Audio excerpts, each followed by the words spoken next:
The clock read 6:47 inches the evening on that Thursday, the 14th of March, 1968, as Bumpy Johnson's midnight blue Cadillac Eldorado made its turn from Lenox Avenue onto 125th Street. Johnson sat in the rear seat, while his bodyguard, William Quick Davis, controlled the wheel, both men returning from business matters in the Bronx. Traffic moved steadily despite its thickness.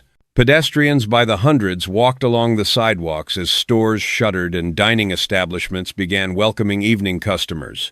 This was just another Thursday evening in Harlem, where early spring delivered milder temperatures and extended daylight hours. Neither Johnson nor Davis had any knowledge, as they entered 125th Street, that 8 patrol cars from the NYPD had spent the previous 20 minutes taking strategic positions at key intersections. 2 vehicles stationed at 7th Avenue, another pair at Lenox, 2 more at 5th Avenue, plus 2 additional cars blocking where Park Avenue intersected, all forming a carefully orchestrated trap meant to ensnare Johnson's easily recognizable Cadillac while eliminating any possible escape paths. The entire operation fell under the direction of Captain Robert Morrison from the 28th Precinct, who operated on intelligence indicating Johnson would traverse this particular route around this specific time, supposedly carrying what informants insisted was $50,000 in cash, plus documents connected to his policy gambling enterprises, materials that could supply evidence necessary for prosecution. Based on testimony from 17 witnesses present on 125th Street that particular evening, individuals who shared their accounts with the Harlem Gazette during the period spanning March 15th through March 17th of 1968, the events unfolding over the subsequent 47 minutes transformed into the most mythical police pursuit Harlem's history had ever recorded. The dramatic nature stemmed not merely from the high-velocity chase through streets packed with people, but rather from how Harlem's entire community transformed the pursuit into a confrontation between their neighborhood and the police force occupying it, assisting Johnson's escape while thousands of residents flooded the streets to obstruct police vehicles, provide guidance to Johnson's driver, and rejoice with each turn that expanded the distance separating the Cadillac from those giving chase.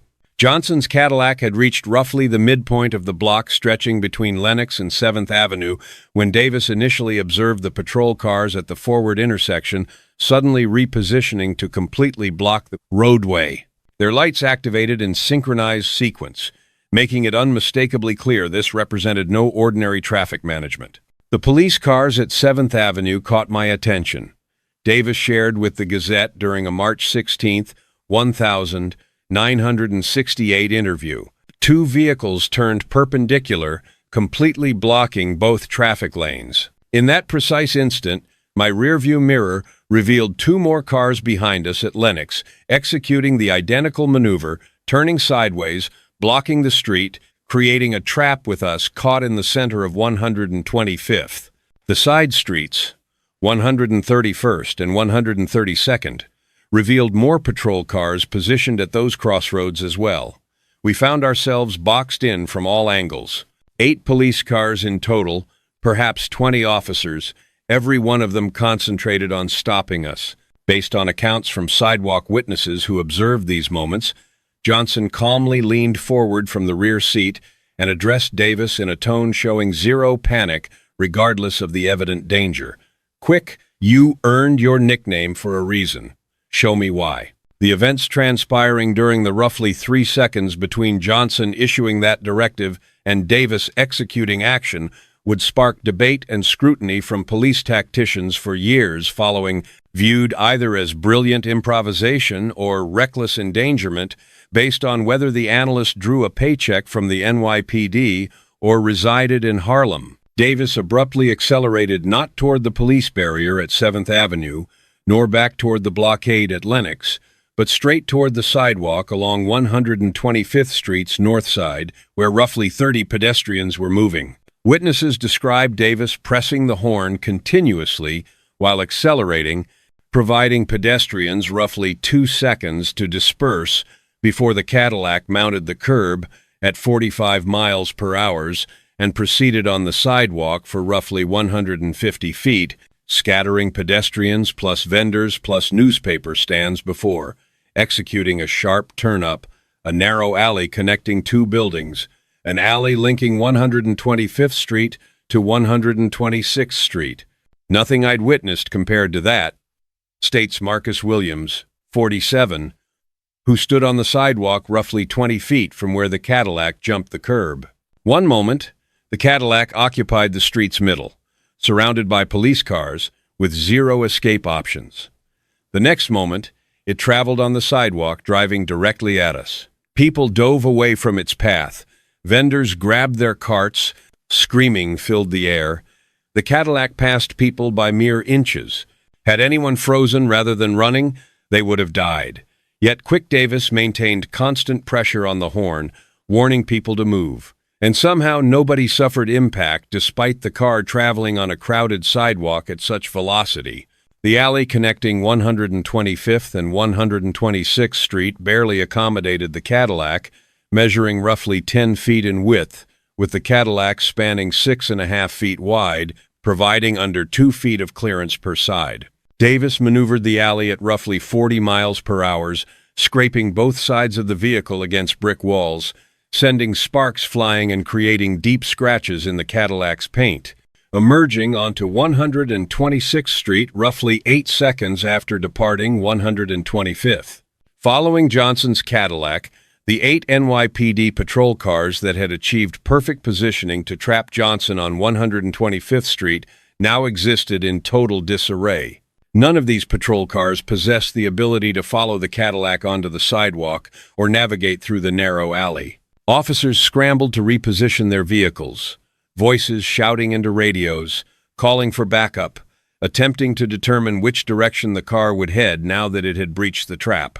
The police experienced complete confusion, states Detective Marcus Thompson, 42, who monitored the operation from the precinct and heard the radio communications. Officers on 125th Street reported the Cadillac driving on the sidewalk and passing through an alley.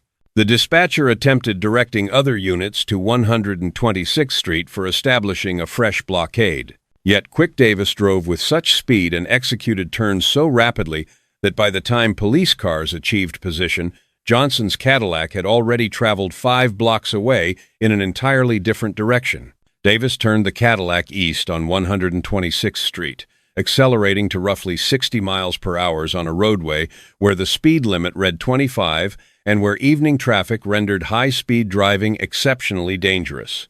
Based on witness accounts from 126th Street, Davis wove between cars, ignored red lights, maintained constant horn pressure to warn other drivers to clear the path. The Cadillac moved with such speed it appeared as just a blur, states Robert Chen, 55, who drove west on 126th Street when Davis's Cadillac passed him traveling the opposite direction. I observed it approaching, recognized it was driving in a completely reckless manner, shifted to the side, allowing it to pass. It missed my car by perhaps 6 inches at a combined speed, likely reaching 90 or 100 miles per hour. Had we collided, both cars would have faced destruction and everyone inside probably killed. Yet the driver, whoever controlled that Cadillac, possessed incredible skill.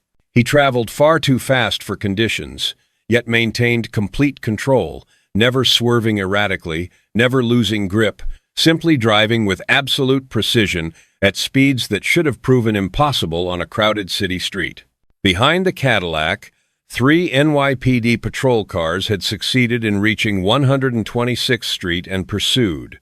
Their sirens wailed, their lights flashed, officers shouted into radios describing the pursuit and requesting additional units to assist cornering Johnson's vehicle. At 7th Avenue, Davis executed a sharp right turn, so sharp the Cadillac's tires screamed and smoke poured from the wheel wells as rubber burned against pavement, then accelerated south on 7th Avenue toward 125th Street. Based on witness accounts, the turn occurred so fast and so sharp, the Cadillac rose onto 2 wheels briefly before slamming back down and accelerating away. I thought the car would flip, states Sarah Washington, 42, who stood on the corner of 126th and 7th when Davis made the turn. It tilted so far I could observe the undercarriage, could see daylight beneath the wheels on one side. Any normal driver would have flipped the vehicle. Yet this driver, whoever he was, understood exactly how fast he could turn without flipping, knew precisely how much the car could handle. It resembled watching a professional race driver, except this unfolded on a city street with pedestrians everywhere. The three NYPD cars following Johnson attempted making the same turn at comparable speed, yet two of them couldn't manage the turn's sharpness at that velocity. One patrol car spun out, completed a full 360-degree rotation in the intersection's center, and crashed into a parked delivery truck. The second patrol car attempted braking too forcefully mid-turn and skidded into a traffic light pole, crumpling its front end. Only one patrol car successfully completed the turn and continued pursuing Johnson's Cadillac south on 7th Avenue. The transformation of the police chase from a routine pursuit into a legendary confrontation between Harlem and the NYPD occurred as news of the chase disseminated through the neighborhood in real time. During March 1968, Harlem existed as a community still recovering from racial tensions, civil rights struggles, and escalating conflicts between black residents and police authority. Just 2 weeks prior, students at Columbia University had initiated protests destined to explode into major confrontations come April. The assassination of Dr. Martin Luther King Jr. lay less than 3 weeks in the future, April 4th, 1968, destined to trigger riots in cities throughout America, including significant unrest in Harlem. The community existed on edge, angry at systematic injustice, prepared to resist authority through means both peaceful and confrontational. Within minutes of the chase commencing, thousands of Harlem residents gained knowledge that Bumpy Johnson, one of their own, a man who'd resided in Harlem for decades, who provided employment to hundreds of people, who commanded respect throughout the community, faced pursuit by police through their neighborhood, and the community made the decision to help. Based on dozens of witnesses and participants, Harlem residents initiated active interference with the police pursuit through methods ranging from passive non-cooperation to active obstruction. Blocking police cars. Residents would deliberately step into intersections as police cars approached, compelling the cars to slow down or stop to avoid striking pedestrians, creating gaps, allowing Johnson's Cadillac to increase its lead. Some residents would drag garbage cans or furniture into intersections behind Johnson's car, yet in front of pursuing police cars, creating obstacles, forcing police to slow down or select different routes. Directing Johnson's driver, residents standing on street corners would wave and point, signaling to Davis which streets remained clear and which streets had police positioning for roadblocks. Some residents would run alongside the Cadillac, shouting directions about which way to turn for avoiding police cars they could observe ahead. Creating confusion. When police cars would radio for directions about which way Johnson's Cadillac had turned, residents would deliberately point police in incorrect directions, claiming they'd observed the Cadillac turn south when it had actually turned north, sending police cars on wild chases down empty streets, while Johnson escaped in the opposite direction.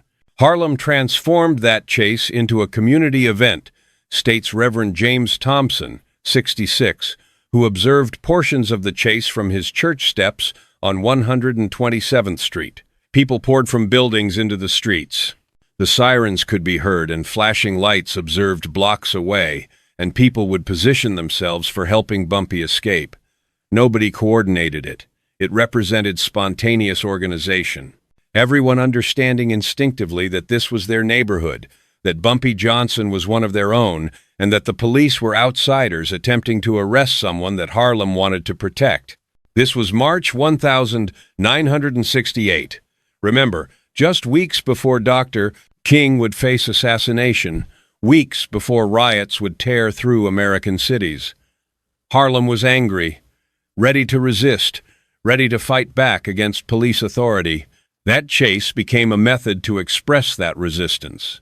I observed an elderly woman deliberately drop her grocery bags in front of a police car, scattering oranges and cans across the street, forcing the car to slow down while she slowly collected her groceries. I observed young men push a broken-down car into an intersection for blocking police.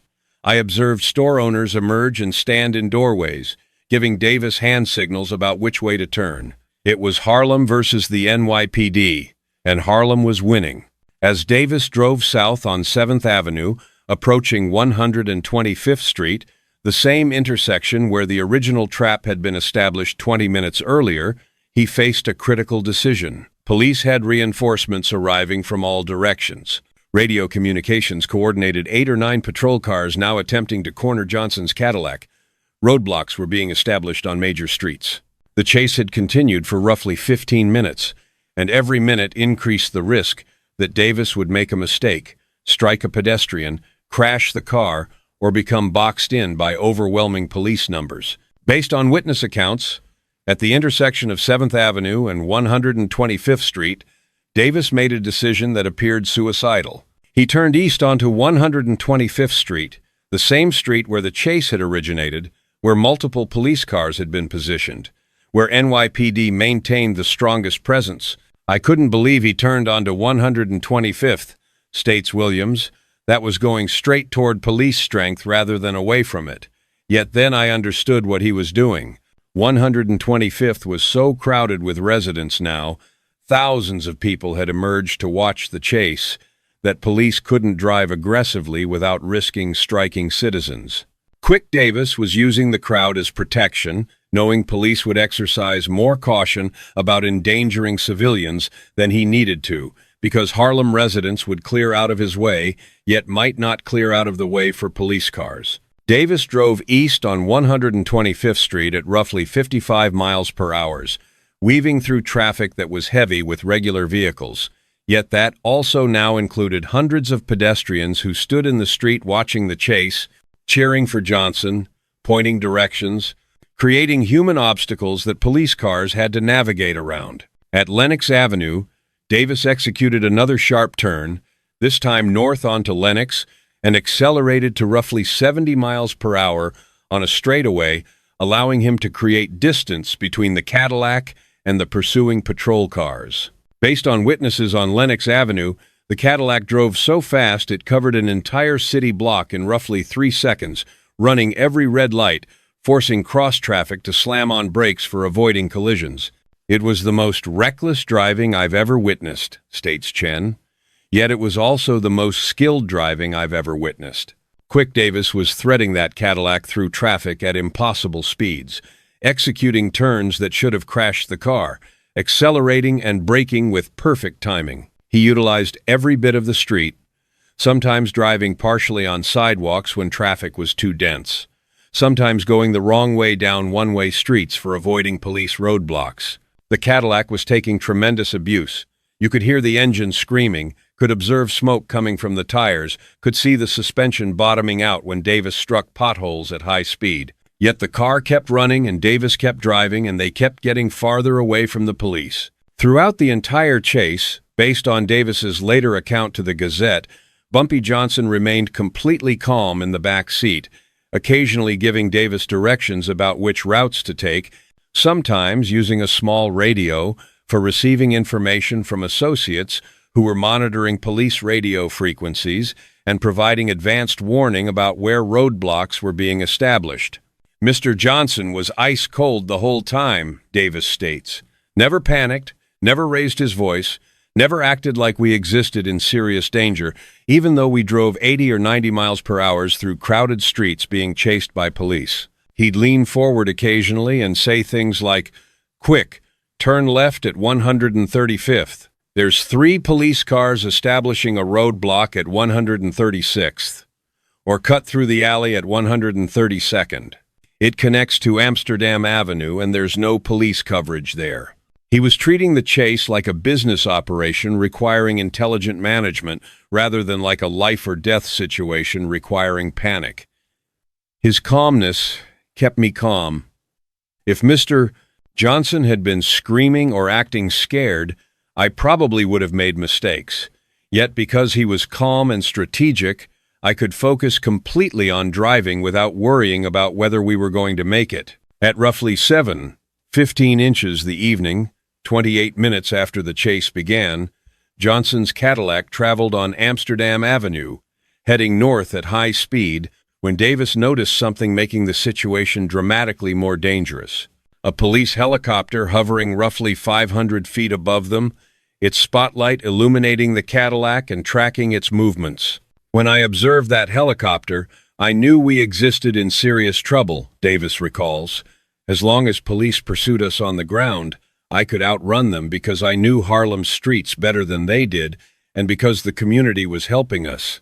Yet with a helicopter tracking us from the air, it didn't matter how many turns I made or how fast I drove.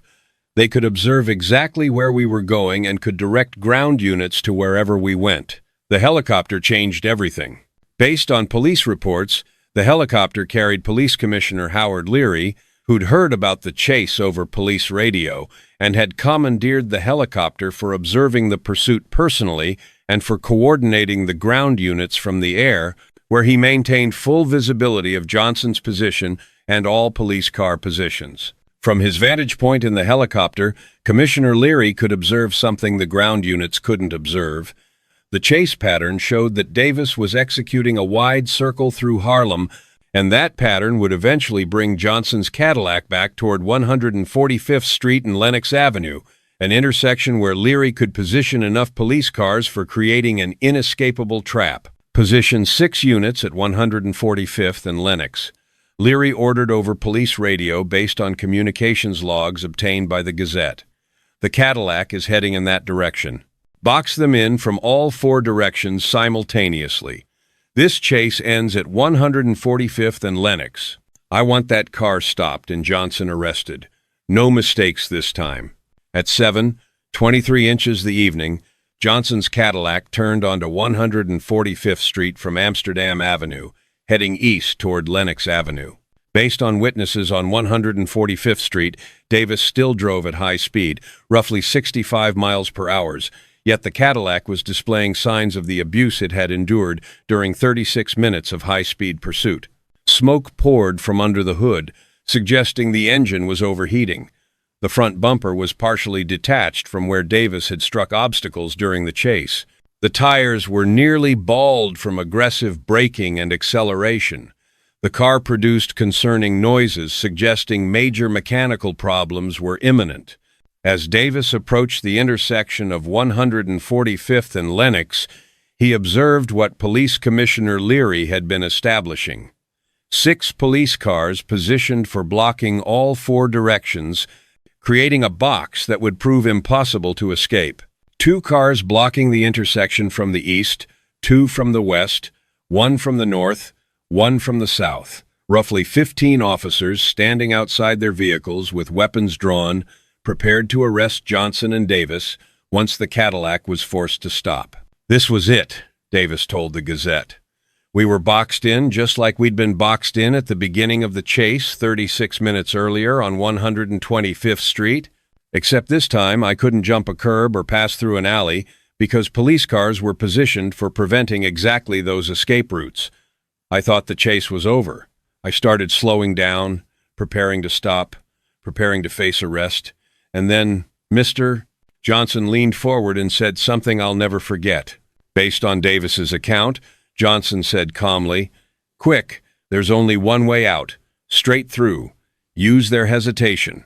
What Johnson meant, what Davis understood immediately, was that the police officers standing outside their vehicles with weapons drawn faced a psychological dilemma.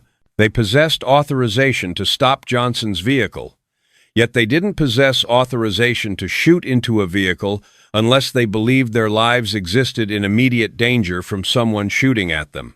If Davis drove directly at the police blockade at high speed, the officers would have to make split-second decisions about whether to stand their ground and possibly be struck by the Cadillac or whether to dive out of the way and allow the Cadillac to break through the blockade. I understood what Mr. Johnson was telling me to do, Davis explains.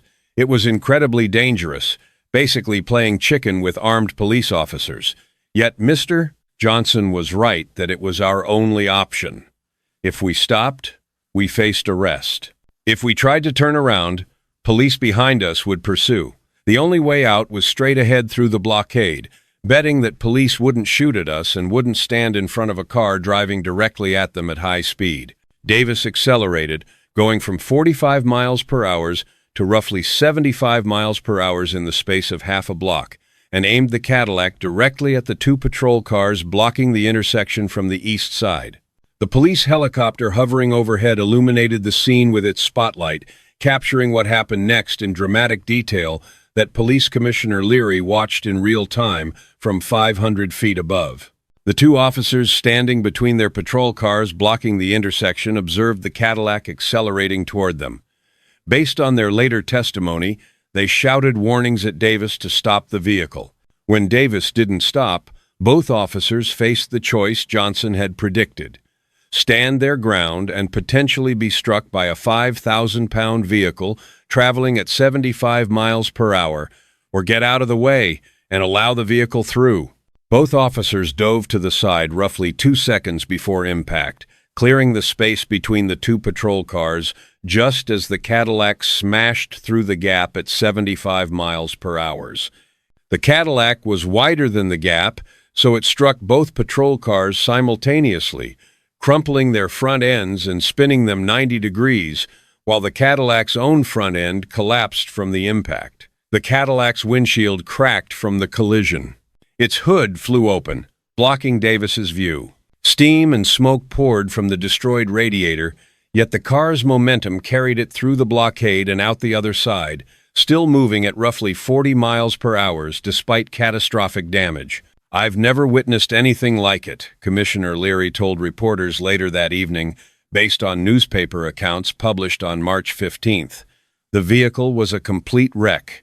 Front end destroyed, hood blocking the driver's vision, steam and smoke everywhere. Yet somehow, the driver kept it under control, kept it moving, managed to steer despite not being able to see through the windshield. It was the most remarkable display of driving skill and reckless courage I've witnessed in my career with law enforcement. With the Cadillac's front end destroyed and the hood blocking his vision, Davis faced an impossible situation. He drove blind at 40 miles per hour through crowded streets with police cars pursuing and a helicopter tracking from above. Under normal circumstances, the chase would have concluded within 60 seconds, once the Cadillac inevitably crashed into something or stopped when its damaged engine finally died. Yet, these weren't normal circumstances. This was Harlem in March 1968, and Harlem had been assisting Johnson's escape for the past 36 minutes. Now, as word spread that Johnson had broken through the police blockade at 145th and Lenox, yet that his car was destroyed and dying, hundreds of Harlem residents spontaneously created the conditions for Johnson's final escape. Based on multiple witnesses, what transpired between 7:24 inches the evening and 7:31 inches the evening on the streets of Harlem was coordinated chaos, making Johnson impossible to track. Multiple decoy vehicles. Residents who owned cars similar in color or model to Johnson's Cadillac began driving through Harlem streets, creating confusion about which vehicle actually carried Johnson. From the helicopter above, Police Commissioner Leary could observe 4 or 5 dark-colored luxury cars moving through Harlem simultaneously, all receiving cheers from residents, making it impossible to know which one contained Johnson. Immediate vehicle switch. At 7:26 inches the evening, based on residents who witnessed it, Davis pulled the dying Cadillac into an alley on 147th Street. Within 30 seconds, a different vehicle, a brown Chevrolet sedan that was completely nondescript, pulled into the same alley. Johnson and Davis transferred from the Cadillac to the Chevrolet, and the Chevrolet drove out of the alley heading south while several young men pushed the destroyed Cadillac deeper into the alley and covered it with tarps and garbage, hiding it from the police helicopter spotlight. Human shields. As the brown Chevrolet carrying Johnson and Davis drove through Harlem, hundreds of residents would flood into the streets whenever they observed police cars approaching, creating human barriers, forcing police to slow down or stop, creating separation between police and Johnson's new vehicle that the police didn't even know Johnson occupied because they still looked for a destroyed dark blue Cadillac. Harlem made Bumpy Johnson disappear right in front of the police, states Reverend Thompson. The police could observe everything from their helicopter, yet they couldn't make sense of what they were observing because too many vehicles moved, too many people filled the streets, too much deliberate confusion being created by residents who wanted Bumpy to escape. The police lost him, not because Bumpy hid. He couldn't hide with a helicopter tracking him, rather because Harlem surrounded him with so much chaos that police couldn't distinguish him from everything else happening. This was March 1968. Remember, less than 3 weeks before Dr. King would face assassination. Harlem was prepared to fight authority. That chase became a method to fight back, to show police they didn't control our neighborhood, that our community could protect our own even against helicopters and overwhelming force. At 7:31 the evening, 44 minutes after the chase began, Police Commissioner Leary ordered all ground units to stand down and return to precinct headquarters. Based on police radio communications, Leary acknowledged that the pursuit had become too dangerous to continue, that the helicopter was low on fuel and needed to return to base, and that Johnson had successfully escaped despite NYPD's best efforts to capture him. "This is Commissioner Leary," he said over radio based on communication logs. "Terminate pursuit. Subject has evaded capture. All units return to precinct. We'll get him another day." The 47-minute chase from 6:47 the evening to 7:34 the evening on March 14, 1968, left remarkable damage and created remarkable legends. Property damage. 3 NYPD patrol cars were totaled. 1 crashed into a delivery truck. 1 crashed into a traffic pole. 1 was destroyed when Johnson's Cadillac smashed through the roadblock at 145th and Lenox. Johnson's Cadillac was destroyed beyond repair, its front end crushed, its engine ruined, its body covered in scrapes and dents from 36 minutes of aggressive driving. Roughly $75,000 in damage to vehicles, street infrastructure, and private property destroyed during the chase. Injuries. Miraculously, no civilians suffered serious injury despite Davis driving on sidewalks and through crowds at high speed. 2 police officers suffered minor injuries when they dove out of the way of Johnson's Cadillac at the 145th Street roadblock. Davis suffered cuts on his hands from broken glass. Johnson remained completely uninjured. Arrests? None. Despite the massive police operation involving 8 patrol cars, a helicopter, roughly 30 officers, and Police Commissioner Leary's personal oversight, no arrests were made because Johnson and Davis successfully escaped. Harlem's response. Based on dozens of accounts from residents, the streets of Harlem erupted in celebration after Johnson's escape. People poured from buildings cheering. Bars offered free drinks for celebrating Bumpy beating the cops. Impromptu street parties lasted until after midnight.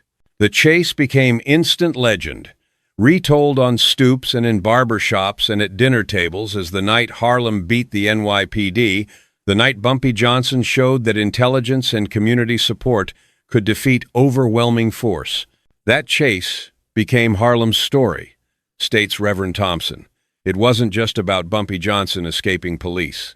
It was about Harlem residents collectively deciding that one of their own needed help and providing that help despite risks to themselves. People blocked police cars knowing they could face arrest for obstruction. People gave wrong directions to police knowing they could be charged with interfering with an investigation.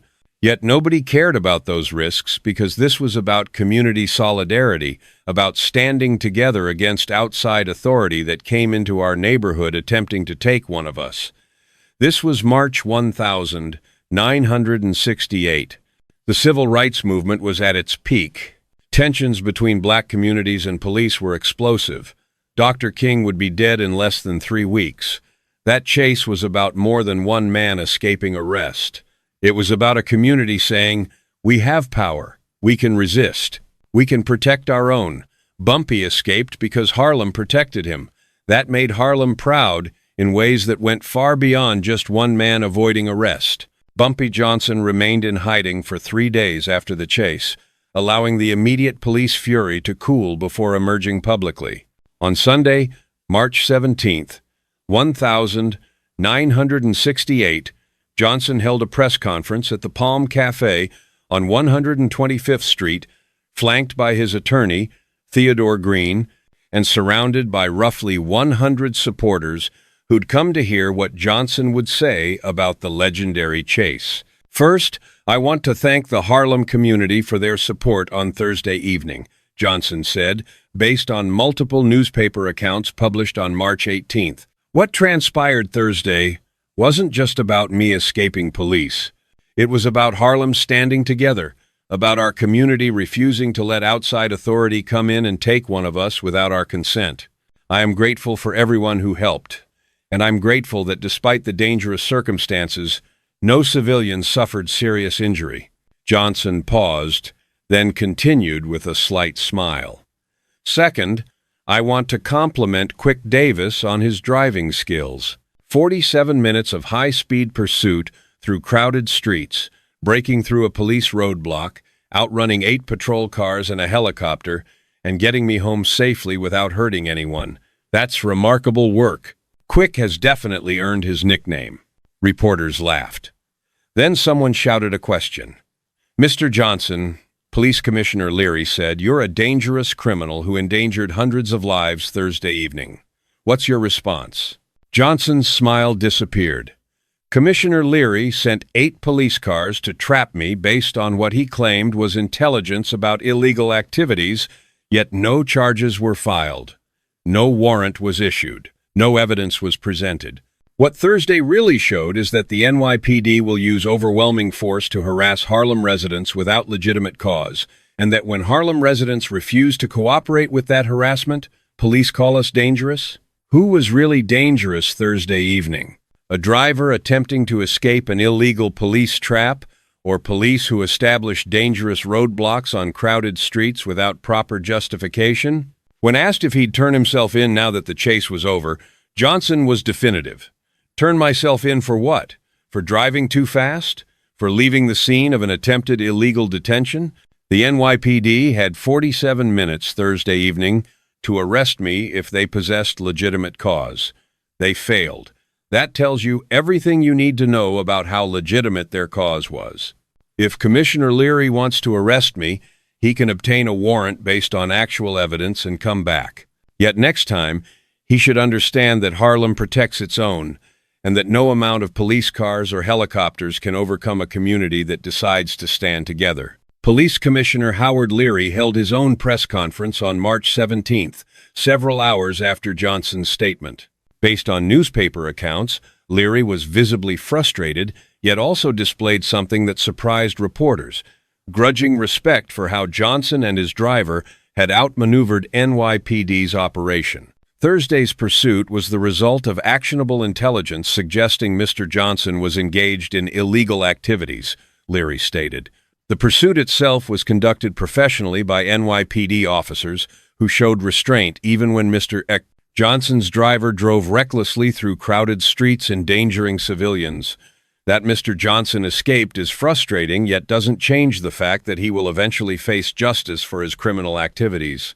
When asked about Harlem residents interfering with the pursuit, Leary's frustration became more visible. The interference by civilians, blocking police vehicles, giving false information, actively helping a suspect escape, that behavior is illegal and dangerous. It puts both police and civilians at risk. It undermines law enforcement. Those who engaged in such interference should understand they could face charges for obstruction of justice. Yet when a reporter asked if Leary planned to actually charge Harlem residents with obstruction, Leary hesitated. Identifying specific individuals who engaged in obstruction during Thursday's chaos would be difficult, and prosecuting Harlem residents for helping someone their community supports would be problematic, especially given current tensions. We're focused on Mr. Johnson, not on prosecuting his supporters. When asked about Johnson's driving skills and his ability to evade capture, Leary showed that grudging respect. Mr. Johnson's driver displayed remarkable skill. I watched from the helicopter. That driver navigated impossible situations at speeds that should have resulted in crashes. The fact that no civilians suffered serious injury despite the reckless driving is frankly miraculous. I don't condone what transpired Thursday, yet I can acknowledge skill when I observe it, even when that skill is being used to evade law enforcement. The March 14th, 1968 chase became one of the final legendary incidents in Bumpy Johnson's storied career. Johnson would live only 4 more months after the chase, dying of a heart attack on July 7, 1968 at age 62. Yet those final 4 months were defined by the status the chase had given him, a folk hero who'd beaten the NYPD with help from an entire community that loved him. For residents of Harlem who witnessed the chase, it became a defining moment of community solidarity during one of the most turbulent periods in American history. Less than 3 weeks after the chase, Dr. Martin Luther King Jr.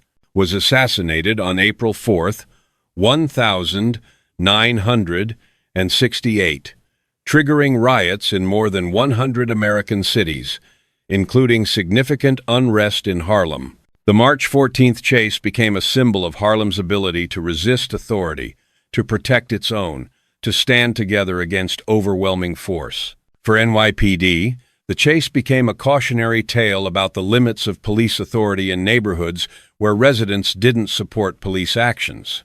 No amount of patrol cars or helicopters could overcome a community that collectively decided to protect someone police wanted to arrest.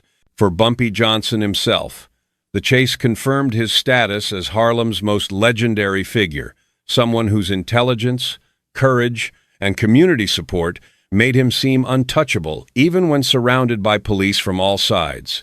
That chase defined Bumpy's relationship with Harlem for his final months, states Theodore Green. After March 14, 1968, Bumpy wasn't just a successful criminal, he was a folk hero, the man who'd beaten the NYPD with help from an entire community that loved him enough to risk themselves protecting him. When Bumpy died 4 months later from a heart attack, thousands lined the streets for his funeral. Many of them told stories about March 14th, the night they'd blocked police cars, the night they'd given wrong directions, the night they'd helped Bumpy Johnson disappear while police watched helplessly from a helicopter. That chase became part of Bumpy's legend, part of Harlem's legend, part of the story we tell ourselves about resistance and community and standing together against authority that doesn't serve us. Quick Davis continued working in Harlem until his death in 1971. Yet, from March 14, 1968 forward, he was known throughout the neighborhood as the driver who'd outrun 8 police cars and a helicopter while driving a criminal whose life was worth more to Harlem than police authority. The destroyed midnight blue Cadillac was reportedly kept in a Harlem garage for years after the chase, its crushed front end and scraped sides preserved as a memorial to the night Harlem beat the NYPD. That was March 14th, 1968. That was the chase that shocked the world. That was the 47 minutes when Harlem proved that community solidarity could defeat institutional power. That was the night, less than 3 weeks before Dr. King's assassination would change America forever. When Quick Davis earned his nickname permanently by driving a destroyed car, blind through police roadblocks, while Bumpy Johnson sat calmly in the back seat giving directions, and Harlem residents flooded into streets to protect a man they considered one of their own.